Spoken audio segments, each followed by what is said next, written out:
గురుగారు నమస్కారం. మహాదేవ.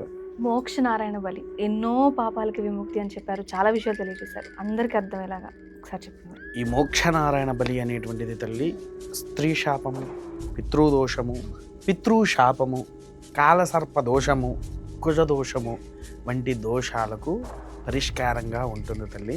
ఎందుకనంటే ఈ మోక్షనారాయణ బలి ఈ శాపాలు ఏవైతే ఉన్నాయో ఈ శాపాల వల్ల వంశము వృద్ధి కాకపోవడము, వివాహం కాకుండా ఉండేవారికి వివాహం అయ్యేలాగా, సంతానం కాని వారికి సంతానం అయ్యేలాగా, ఇలా ఎన్నో వాటికి పూర్తిగా నివారణ చేసేటువంటిది ఏకైక పూజ ఏదయ్యా అంటే కేవలం ఈ యొక్క మోక్షనారాయణ బలి. ఇదొక్కటే కాకుండా 101 సమస్యలను పరిపూర్ణంగా నివారణ చేసే ఏకైక దైవిక పూజతత్వంలో ఏదయ్యి ఉందంట అది కేవలం మోక్షనారాయణ బలి.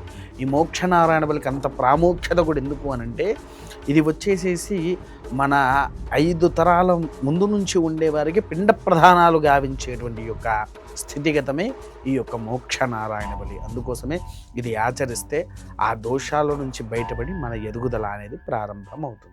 పూర్తి పరిహారం ఒక చోట దొరుకుతుందంటే ఎంతకంటే గొప్ప విషయం ఏది ఉండదు. అది మీరు కూడా చేశారు. మీ చేతుల ద్వారా రాబోయే రోజుల్లో జరగబోతుంది. అది కూడా మేము సమాచారం అందిస్తాం. మనం ఈ 20వ తారీఖు గోకర్ణం వెళ్తాం. బయలుదేరుతున్నాము తల్లి.